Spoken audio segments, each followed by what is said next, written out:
and processes, and we try to mitigate that certainly for our schools with the greatest needs. Okay. And I want to go back to, it's my question about the 4.4 of Kirwan money.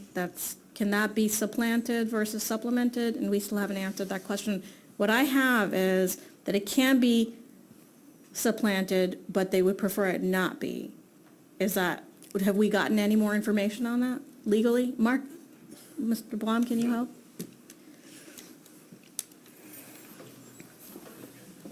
Because we are just not at the point where we should be adding programming to anything while we're taking cuts and hits on other things. Good evening, Mark Blum. The $4.4 million from Kirwan for use of teacher salaries. Not that. The other 4.4. The 4.3, whatever the other half of that is. Oh, the remaining parts of it? Right. Oh, I'm The sorry. 2.7 special education. 1.6 pre-K and 83,000 for the mental health coordinator, which I believe we're supplanting the 83,000 for the mental health coordinator. Yes. Pre-K is $717,000. Yes. And then a universal screening is $804,000. Yes. So, That money can be used to supplant local funding, but we will need to report out to the state how we used those respective amounts in those different programs. We will have to report out to the state how we use those respective amounts to meet the needs identified in the Kirwan legislation. okay. So we can supplant, but we're going to have to make sure our program meets those needs as identified in the respective funding streams. So I've got to believe that more than 83,000 of just the mental health coordinator can be supplanted. Yes, yeah. And what is that number? It's everything but the teacher salaries. Is that number in here, Dr. Mariano? It is in there. 8.7 minus 4.4, Yes. so 4.3. The savings of $4.3 million is in the budget that you're proposing, Dr. Mariano? Yes. That's already been taken into Yes, it account was as you built the budget, dedicated the parameters of the Kirwan dollars. Yes. To build the special education budget, to build the other parameters which they have been. So absolutely, yes. I don't see that anywhere in the spreadsheet that you've created. It was how we got to the delta of $38 million. So where is that? Is that in the 6.5 million? Is that in the No. 700,000? Is that in the 500,000? Where is that? All right, I will show you. It's in the, it is built into this document, which is how we got to the $38 million shortfall. I only see 83,000 in that document. Now, Can you show that to me? see, additional Kirwan fund is right there. It says special education, $2.7 million. Transitional supplemental instruction, $804,000. Mental health coordinator, $83,000. That's the only one that we're for sure confirmed that could be supplanted because we already have a mental health coordinator. For special education, that determination has been made by Mr. Barnes' team and Dr. Savage on how that supplant can happen. So if it's not possible and I put it that it be supplanted, then I create another hole of another $2 million. And more so, we already know that special education has been underfunded through for the non-public. We have underfunded many needs in the system, right? I mean, we have to talk about our Title I kids, our achievement gap, and many other things too. So let's talk about unfunded needs in that way. But I'd like to know what that actual number is of the $4.4 million. 83, I know for sure. What is the other number? I can just speak to the 2.7. We added, I feel like, I'm going to get the number, but we added additional funding to cover the difference between what had been budgeted in non-public and what was actually being spent. That number is greater than $2.7 million, so I can speak to that $2.7 million offsetting that difference, leaving us with just an overage. I feel like it was about three. Yeah. I don't have. So we're It's gonna be about adding $1 million. the two. About $1 million short. So we're not supplanting, we're We're supplanting what supplementing? would have been in the budget, otherwise operating, and we're saying, okay, we have these dollars now, we can supplant that need, and that's. I thought we used unfunded positions to fund that 2.8.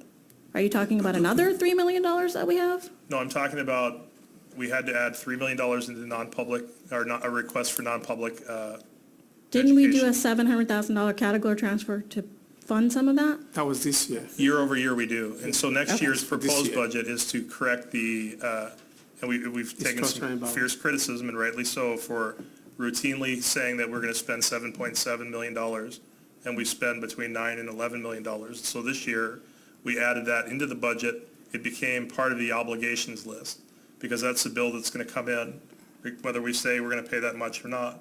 And so when the $2.7 million, we learned that it could be a supplant for special education, we exhaled, greatly, because that is money that we could use to offset some of that overage, because we were trying to look for about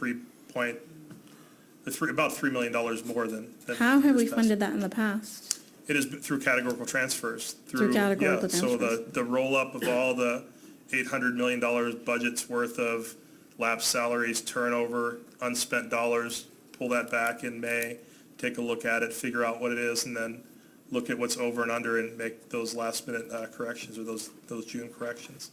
So that's how it's been done in the past. How will it be done in the future? It's budgeted for.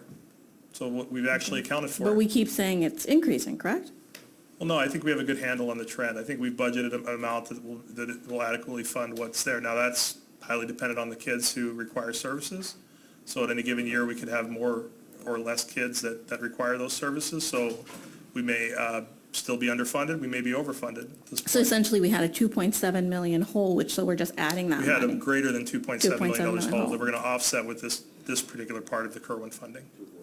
Yeah, 2.7, yeah. And then what about the pre-K? From the Kirwan? The pre-K money is just general fund money, comes in as general fund revenue. Revenue, and Yeah. that's just being supplanted?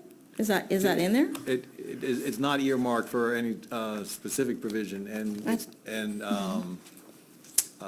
it can be used to supplant, yes. Is it being used to supplant right now? No, that's not the way we budgeted it. No. It wasn't supplanted because the information is really not out there yet on what can actually be supplanted, but We know what can be supplanted, right? no. Mr. There is Blanc? there is no direct, legally you're saying so. But Yes. from the Department of Legislative Services, they've not given us Well- any guideline on how we can do this. Mr. Blanc, can you Well, answer that question, please? Sure, I'll speak. So from my legal interpretation of the statute, I believe that all the money, the Kirwan money, except the teacher salary money, which has certain characteristic to it, that all the money can be used to supplant local funding. That opinion is shared by every in-house attorney that I've spoken to about it. I've also heard the chief architect, Ms. Rachel Heiss, state that in response to my specific question to her at a statewide meeting when I asked her that specific question. And I believe her answer was that, yes, this money can be used to supplant local funding. Full credit to Ms. Heiss's comment, as I recall it, she said, that's not the intent. And I would agree with that. Anyone who followed that legislation would agree with that it was not the intent. But as a legal matter, there is no non-supplant language in that legislation. And therefore, the money could be used to supplant local funding. Thank you. That's the basis of my opinion. Okay. Given that, and considering that we are going to have to add funding next year or 2 years from now to do whatever that addition is, if we don't get this money, we need to be looking at that $4.4 million and supplanting whatever we can. I don't think we need to be talking about tech teachers before we do that. Adding programming is not an option. We are a system that keeps growing, and we have to be fiscally responsible. And we've got to figure out ways with $46 million increase, and if we got the $54 million increase, if we're still talking about tech cuts and increasing programming, we have to have different discussions. To me, and It just doesn't make sense. And as for Ms. Mallow's comments about conferences,